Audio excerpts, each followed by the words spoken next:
시청자 여러분 안녕하십니까? 한 주간 지역을 달궜던 가장 핫한 뉴스를 정리하는 인천 뉴스콕 시간입니다. 우리 지역 인천에는 지난 한 주 동안 어떤 일들이 있었을까요? 주요 이슈 함께 짚어보겠습니다. 인천 뉴스콕 지금 시작합니다. 서운산단 2단계 사업으로 알려졌던 일명 계양산단이 국토부 산업단지로 최종 지정됐습니다.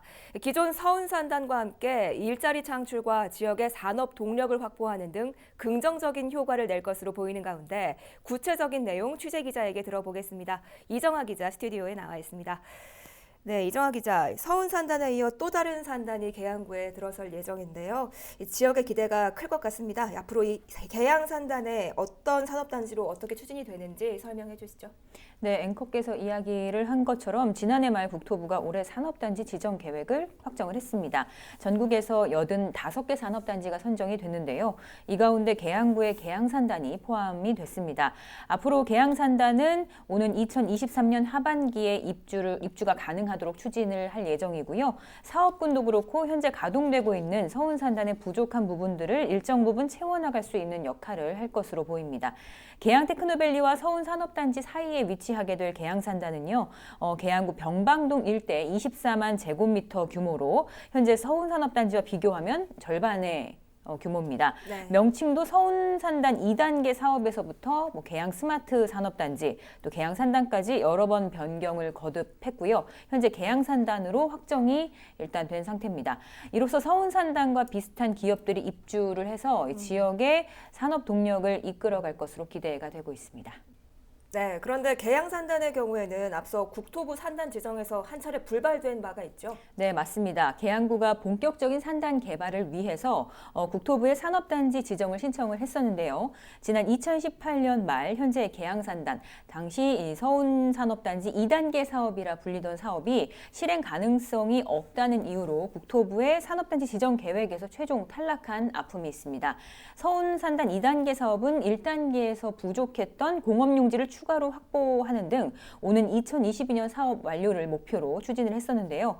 당시 인천시가 당초 서운 일반산업단지 2단계 그리고 남촌 일반산업단지까지 이렇게 두 곳을 국토부 산업단지로 신청을 했는데 국토부는 남동구의 남촌 산단만 최종적으로 당시에 확정을 했었습니다. 네. 이후에 스마트 산단이라는 이름으로 명칭 변경을 해서 다시 재도전을 했고요. 국토부의 산업단지 지정 계획을 재신청해서 드디어 확정이 된 겁니다. 사실 이제 아직까지 구체적인 계획이 나온 게 없기 때문에 이 산업단지가 어떤 사업군으로 구체적으로 어떤 역할을 하게 될지 아직 명확하지는 않습니다. 일단 스마트 산단이라고 하긴 했는데 유치 기업이나 산업 방향이 당초와 크게 좀 달라진다기보다는 앞에서도 말했듯이 현재 이제 서운산단의 보완 작용 역할을 하는 그런 산업단지가 되지 않을까 이렇게 추측을 하고 있습니다. 네, 그렇군요. 그럼 앞으로 이 계양산단의 추진 과정은 어떻게 될까요? 일단 그린벨트를 해제하는 게 과제입니다.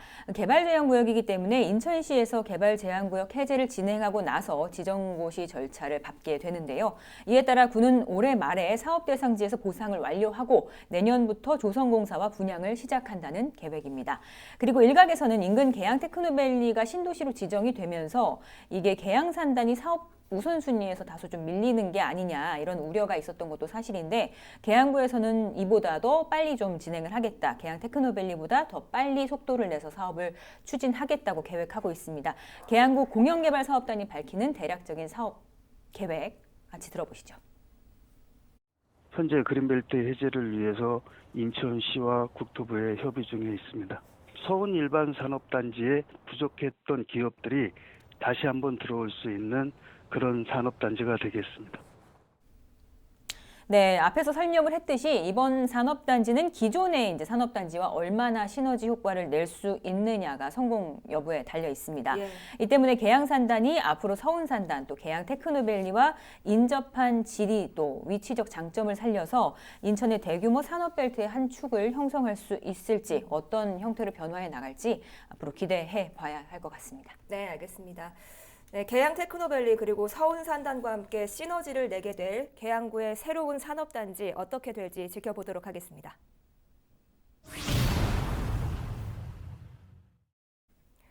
총선이 100여일 앞으로 다가왔습니다. 후보들은 민심 잡기에 집중하고 있는데요. 경선 단계부터 치열한 지역이 있습니다. 바로 부평 갑선거구입니다. 더민주에서는 이성만 예비후보와 홍미영 예비후보가 본선 진출을 놓고 맞붙고 있는데요. 두 후보 모두 이번 경선에서 패배한다면 큰 충격이 불가피합니다. 이 때문에 이번 선거에서 모든 것을 걸었다고 해도 과언이 아닌데요. 이재필 기자가 취재했습니다. 먼저 리포트 보고 이야기 나눠보겠습니다. 더불어민주당에서는 이성만 예비후보와 홍미영 예비후보가 본격적인 선거운동을 시작했습니다. 이성만 예비후보는 제6대 인천시 의회 후반기 의장을 역임했습니다. 지난 총선에서는 안타깝게 낙선했지만 이후 더불어민주당 부평갑 지역위원장을 맡으면서 꾸준히 주민들과 소통해왔습니다. 인천시 의회 건설교통위원회에서 활동했던 그는 군부대 이전과 GTX B 노선을 유치한 현 상황에서 부평 발전을 이끌 적임자는 자신이라고 강조했습니다. 제3보급단도 좀 이전이 가시화되고 있고 특별히 미군기지 문제는 지금 일부 지역이긴 하지만 이전이 좀 시작이 되고 있습니다. 요거는 요 사실로만 끝나는 게 아니라 부평 전체를 새롭게 변모시킬 것이고요. 이거를 할 수 있는 사람은 도시계획 전문가가 해야 된다고 봅니다. 그래서 저는 도시계획 전문가로서 그동안 활동해 왔고요. 그 적임자라고 생각이 됩니다. 출사표를 던진 홍미영 예비후보는 17대 국회의원과 5대와 6대 부평구청장을 역임했습니다. 지난 지방선거 당시 인천시장에 도전했다 아쉽게 경선에서 고배를 마셨지만 이후 더불어민주당 다문화위원장을 맡는 등 활발한 활동을 이어왔습니다. 부평구청장 재직 당시부터 지방분권 강화에 힘써왔던 그는 국회에 입성한다면 보다 강력한 지방분권을 위해 입법기관인 국회의원으로서 최선의 노력을 다할 것이라고 강조했습니다. 제가 지금까지 부평에서 30여 년간 지방자치의 실현을 위해서 열심히 뛰었습니다. 직전에 구청장 8년까지 하면서 이제 그 실현될 수 있는 마지막 부분은 국회로 가서 입법과 또 이 자치분권에 관한 것들을 확실하게 해내야 된다고 봅니다. 외나무다리에서 맞붙은 이성만 예비후보와 홍미영 예비후보. 본선에 진출하는 사람은 누구일지 관심이 집중되고 있습니다. 헬로티비 뉴스 이재필입니다. 네, 부평 갑지역 더불어민주당 후보들의 상황 보고 왔습니다. 이번에는 취재기자와 부평 갑지역의 자유한국당 후보들에 대해서 이야기 나눠볼 텐데요. 이재필 기자 나와 있습니다. 자유한국당에서는 정유섭 국회의원의 출마가 예상되고 있는데 정 의원이 당분간 선거에 전념하겠다고 SNS에 밝히기도 했죠. 네, 맞습니다. 부평갑의 이제 현역 국회의원이죠. 자유한국당의 정유섭 의원인데요. 당연히 이제 재선에 도전할 계획인 것으로 알려졌습니다. 그리고 지난 5일 정 의원이 자신의 SNS에 글을 하나 올렸는데요. 내용을 좀 살펴보면요. 어제 한 선배와 술을 한잔 했는데 선배가 술을 자제하라고 했다. 그래서 선거날인 4월 15일까지 술을 끊는 것이 맞겠다. 당분간 술 약속은 하지 않고 선거에 전념하겠다고 이렇게 적었습니다. 이제 총선을 앞두고 지역 다지기와 이제 선거에 집중하겠다는 이런 의미로 풀이가 되는데요. 총선이 다가왔음을 느낄 수 있는 그런 대목이었습니다. 네, 그렇네요. 자유한국당의 유재홍 전 인천시 의원도 부평갑에 출사표를 던졌네요. 네, 맞습니다. 그 유재홍 전 의원이 정유섭 의원에게 이제 경선 도전장을 내밀었다고 볼 수 있는데요. 네. 유재홍 전 의원은 지난 이제 12월 17일 예비 후보 등록을 마치고 선거 운동을 이미 시작을 했습니다. 이제는 유재홍 예비 후보라고 불러야 될 것 같은데 유재홍 예비 후보는 지난 7대 인천시 의회 의원을 역임을 한 48살의 젊은 정치인입니다. 때문에 유재홍 예비 후보가 내미는 강점은 바로 젊은 보수인데요. 대한민국의 정치도 이제 젊어져야 한다. 이제는 젊은 보수들이 정치 일선에 나서야 한다며 이번 총선 이제 출사표를 던지고 있는 그런 상황인데요. 네. 자유한국당이 이제 최근 혁신을 강조하고 있는데 이번 총선에서 자신과 같은 젊은 정치인들이 대거 일선에 서야 한다고 지금 강조하고 있는 그런 네. 상황입니다. 근데 정유섭 의원과 이제 유재홍 예비 후보 국회의원과 시의원으로 활동을 굉장히 이제 각별한 사이로 활발하게 활동을 해왔던 사이인데 이제는 경쟁자로 맞붙게 됐습니다. 네, 알겠습니다. 이번 총선에서 어떤 양상이 펼쳐질지 지켜보도록 하겠습니다. 계속해서 다음 이슈 짚어보겠습니다. 네, 이번에는 계양 지역 상황도 살펴보겠습니다. 이재필 기자, 송영길 국회의원 계양 을이 지역구인데 연수 지역으로 출마할 수 있다는 가능성이 제기됐어요? 네, 맞습니다. 최근 더불어민주당이 송영길 국회의원이 연수 을 출마했을 것을 가정해서 여론조사를 돌린 것으로 확인이 됐어요. 예. 그 송영길 의원 말씀 주신 것처럼 이제 계양을을 지역구로 두고 있는 국회의원인데요. 국회의원 4선 그리고 이제 인천시장까지 지낸 말 그대로 중진이죠. 최근에는 이제 그 당대표 선거에까지 나갔을 정도인데요. 현재 민주당 내부에서는 이런 중진들이 험지로 출마하는 것을 현재 지금 검토하고 있는 것으로 알려졌습니다. 특히 연수울 지역은 이제 자유한국당 민경욱 의원의 이제 지역구인데요. 그 이제 송도 국제도시, 그러니까 신도시를 포함한 이런 지역인데 민주당에서는 이곳을 이제 험지로 꼽고 있는 그런 상황이에요. 때문에 네. 그 이제 인천시장까지 여기만 이제 송영길 시장 정도 되는 이런 네임이 있는 이런 인물이 나가서 좀 경쟁력 있게 붙어줬으면 하는 이런 어떤 뉘앙스를 좀 내비쳤는데요. 네. 그 이제 민주당에서는 현재까지는 이제 가능성 있는 인사들의 이제 경쟁력을 파악하는 단계다라고 하면서 아직 결정된 바는 없다라고 이렇게 입장을 밝히기는 했는데요. 을로 갈지, 그러니까 계양 을로 갈지 아니면 연수 을로 갈지는 하지만 상황을 좀 더 지켜봐야 할 것 같습니다. 그렇군요. 이 송영길 의원이 연수울 출마 가능성이 제기되자마자 민경욱 의원이 SNS로 곧바로 글을 남겼다고요? 네, 맞습니다. 송영길 시장의 이제 연수 출마 가능성을 다룬 보도가 지난 7일 나오기 시작했어요. 그리고 바로 이제 보도를 접한 이후인 것 같은데 민경욱 의원이 곧바로 이제 SNS에 글을 남겼습니다. 그 내용을 보면요, 이제 민경욱 의원은 그렇지, 사선쯤이 와서 붙어줘야 좀 재미가 있지 네. 라는 이런 글을 남겼어요. 그리고 여야 간 이제 후보 단일화나 또 해야지 총선에 승산이 있을 것이다 라고 글을 마무리했는데, 정의당의 이제 이정미 의원도 연수을 출마를 선언한 상황이거든요. 이를 빗댄 글인 것으로 예상이 됩니다. 네, 여야 후보 단일화라는 말이 민주당과 정의당의 후보 단일화를 말하는 겁니까? 네, 맞습니다. 정의당의 이정미 의원은 2년 전부터 이제 연수을 지역에서 이제 정착해서 털을 꾸준하게 이제 닦아왔거든요. 송영길 의원이 아니더라도 민주당과 한국당 그리고 이제 정의당의 경쟁은 이제 불가피한 상황인 거예요. 이런데 이제 인천 지역에서는 다른 지역보다도 좀 활발하게 이제 선거 때마다 민주당과 이제 정의당의 그 연대 그러니까 좀 있었었거든요. 예. 이번 총선 역시 이제 가능성이 있는, 그러니까 없지는 않아요. 있는 상황인데 중진인 이제 송영길 의원이 연수울로 이제 출마할 경우 이정미 의원과 연대 가능성이 이제 다른 후보들보다는 쉽지 않을 것 같아요. 왜냐하면 자신의 지역구를 놓고 이제 험지에 출마하는 그런 상황이잖아요. 네. 근데 그런 상황인데 당에서 송영길 의원에게 어떤 그 연대의 희생양을 강요하기는 쉽지 않을 것 같거든요. 네. 때문에 정의당에서도 이번에 이제 송영길 의원의 연수울 출마 가능성을 예의주시하고 있는 것으로 현재 지금 알려지는 상황인데요. 민주당과 한국당 그리고 정의당이 다자구조로 맞붙는다면 아무래도 한국당 입장에서는 조금 더 유리하겠죠. 예. 네, 그렇군요. 그래서 여유로운 SNS 글이 나온 건가 이런 생각도 드는데 이번 송영길 의원의 이슈 때문에 계양 지역 정계가 술렁일 것 같아요. 네, 맞습니다. 만약 송영길 의원이 떠난다면 계양을을 누가 올 것인가? 이제 이런 것이 핵심인데 계양은 이제 그동안 전통적으로 민주당이 강세를 보였던 지역입니다. 예, 때문에 전략 공천 가능성도 지역 정치권에서는 조심스럽게 점쳐지는 그런 상황인데요. 그런데 전략 공천을 할 경우에 지역에서 계속 꾸준하게 활동을 해야 하고 이제 밭을 다져왔던 지역 정치인들의 반발이 당연히 거셀 수밖에 없는 그런 상황이잖아요.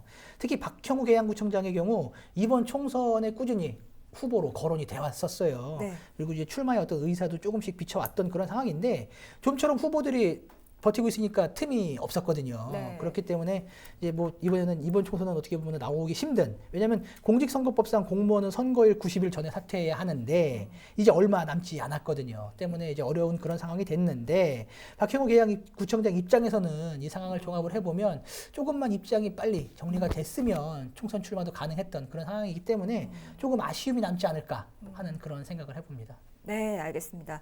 이 총선이 다가오면서 우리 지역 정치권 발빠르게 움직이고 있는데요. 새로운 소식 들어오는 대로 바로 전해드리도록 하겠습니다.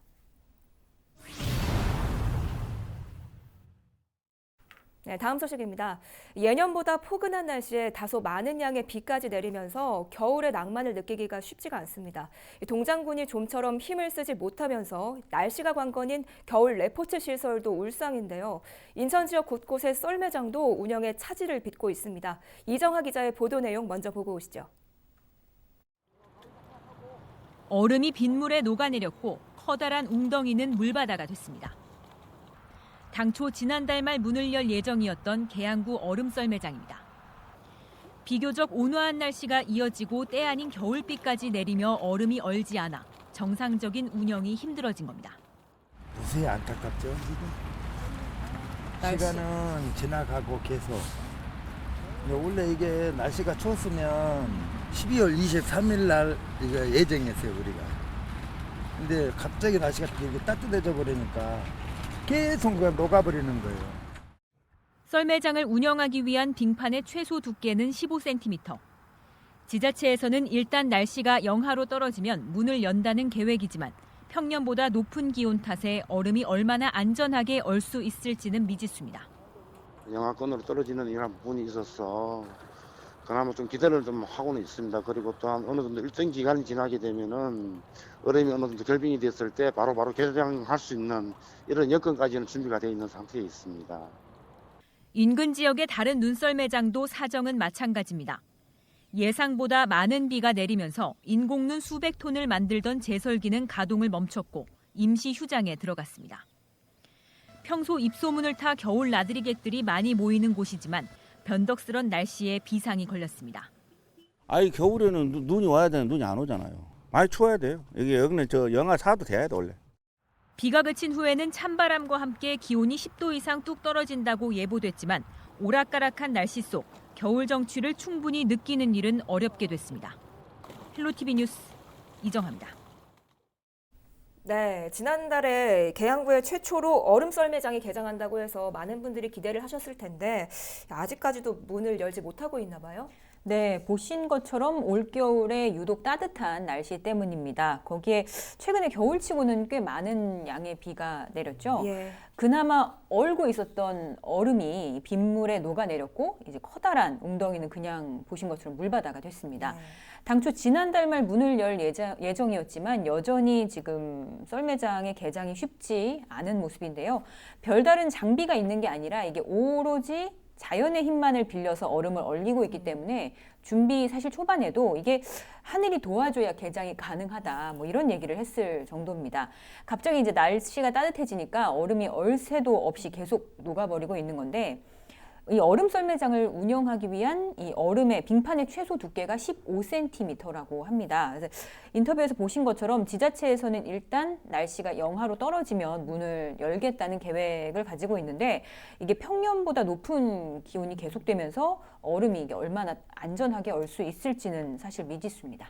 네, 정말 심각하게 얼음이 녹아있는 모습을 봤는데 리포트 보니까 우리 지역만 그런 건 아니더라고요. 네, 맞습니다. 이게 온화한 겨울 날씨가 계속해서 이어지다 보니까 이게 겨울 뭐 축제나 뭐 레포츠 시설 또 이런 행사들이 좀 취소되는 곳이 전국적으로 굉장히 많습니다. 인근 지역, 그러니까 인천 내 다른 눈썰매장에서도 사정은 마찬가지인데 임시 휴장 상태에 들어갔습니다. 평소 입소문을 타 이제 겨울 나들이객들이 많이 모이는 이제 눈썰매장이었어요. 아까 보신 자료 화면이. 근데 이게 지금 사실은 변덕스러운 날씨 때문에 정상적인 운영에 좀 오락가락 차질을 빚고 있는 상황인데 이 날씨 때문에 올겨울은 좀 겨울 낭만을 충분히 즐기기에는 좀 어렵게 되지 않았나 이런 좀 아쉬움이 있습니다. 네, 정말 아쉽습니다. 그래도 기온이 뚝 떨어진다면 눈썰매장 개장 소식이 들릴 텐데 그때 꼭 다시 소식 전해주시기 바랍니다. 한 주간의 핫 이슈로 마련한 인천 뉴스콕. 오늘 준비한 소식은 여기까지입니다. 앞으로도 지역 주요 현안은 물론 숨겨진 소식을 더욱 심도 있게 콕콕 짚어드리도록 하겠습니다. 시청해주신 여러분 고맙습니다.